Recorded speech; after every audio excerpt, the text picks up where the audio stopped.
গিয়েছিল সেই জাতিকে দমানো যাবে না ইনশাআল্লাহ। বিএনপি জাতির সাথে দেওয়া কথা রাখে নাই।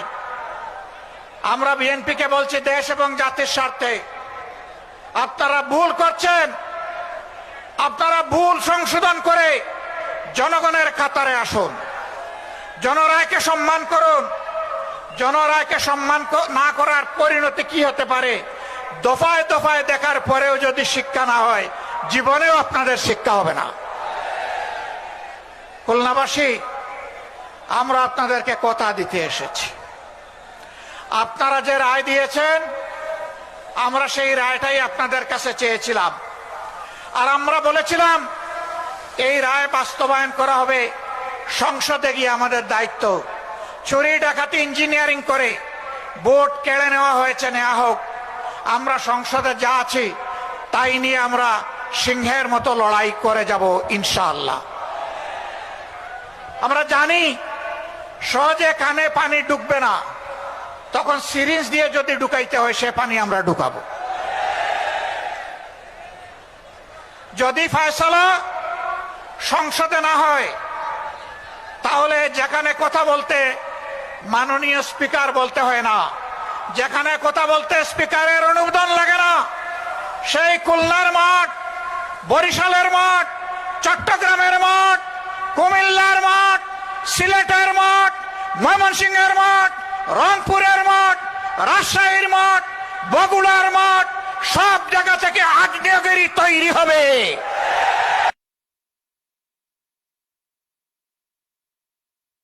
এই আগ্নেয়গিরির দাবানলে সমস্ত আবর্জনা পুড়ে সারকার হয়ে যাবে। আমরা চাই না শত যন্ত্রণা বুকে নিয়ে আমরা নির্বাচনের ফলাফলকে আমরা মেনে নিয়েছি, কিন্তু একথা মনে করবেন না কেউ, নির্বাচনের ফলাফল দেশে একটা গৃহযুদ্ধ শুরু না হোক সেই জন্য আমরা মেনে নিয়েছিলাম। আমরা কারো বাপদাদার চক্রাঙ্গানিকে আমরা পরোয়া করব না,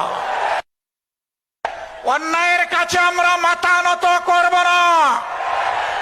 আমাদের নেতৃবৃন্দ হাঁটতে হাঁটতে ফাঁসির তক্তায় দাঁড়িয়ে মুচকি হাসি দিয়ে আমাদেরকে শিখিয়ে দিয়েছেন, জাতির জন্য প্রয়োজনে তোমাদেরকে ওই মুচকি হাসি দেওয়ার জন্য তৈরি থাকতে হবে।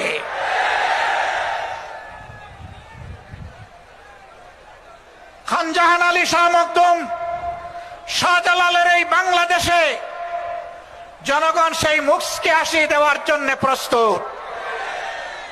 আমরা কোনো আধিপত্যবাদের কাছে মাথা নত করব না। সরকারকে স্পষ্ট বলে দিচ্ছি, যদি এই দেশবাসী এবং আমরা দেখতে পাই আধিপত্যবাদের সামনে আপনারা মাথা নত করছেন, আপনাদেরকে আমরা ছেড়ে কথা বলবো না। সাবধান, 20 কোটি মানুষের 24 কোটি হাত আজ প্রস্তুত। সীমান্তে সুড়সুড়ি দেওয়া হচ্ছে। পশ্চিমের নামে একটা দেশ তাদের নাগরিকদেরকে অবৈধভাবে আমাদের দেশে ঠেলে দিতে চাচ্ছে। আমাদের মুষ্টিমেয় বিজিবি সদস্য সীমান্তে যখন দাঁড়িয়ে গেছে, জনগণ তখন তাদের ডান হাতে পরিণত হয়েছে। এই ডান হাত সারা বাংলাদেশের 20 কোটি মানুষ। অতএব আমরা চাই না আমাদের কোনো প্রতিবেশীর ঘুম এবং শান্তি কেড়ে নিতে, আবার কোনো প্রতিবেশী আমাদের দিকে তাদের কালো হাত বাড়াক, ওইটাও আমরা চাই না। যদি কেউ আমাদের দিকে কালো হাত বাড়ায়, মহান আল্লাহর উপর ভরসা করে বলছি, সেই কালো হাত ভেঙে দেওয়া হবে ইনশাআল্লাহ। প্রিয় খুলনাবাসী, মনে হচ্ছে আরেকটি অনিবার্য বিপ্লবের জন্য প্রস্তুতি নিতে হবে। আপনারা কি সেই প্রস্তুতি নিতে রাজি আছেন?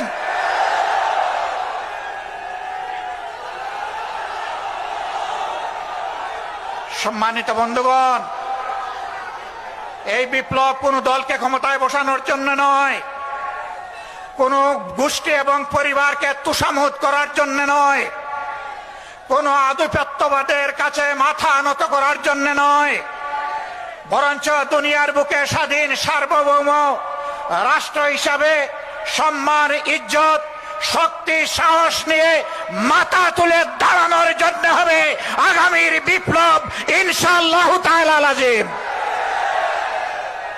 সেই অনিবার্য বিপ্লবের প্রস্তুতি নেওয়ার আহ্বান জানিয়ে একটি শোষণ, দুর্নীতিমুক্ত, চাঁদাবাজ মুক্ত, দলীয় প্রভাব মুক্ত একটি মানবিক বাংলাদেশ গড়ার জন্য আমি যুব সমাজের প্রতি আরেকবার প্রাণ খুলে আহ্বান জানাচ্ছি। যুবকরা সব প্রস্তুত আছেন? এক মুরব্বীও হাত তুলেছেন। আমার ধারণা উনার বয়স হবে 75 বছরের কাছাকাছি।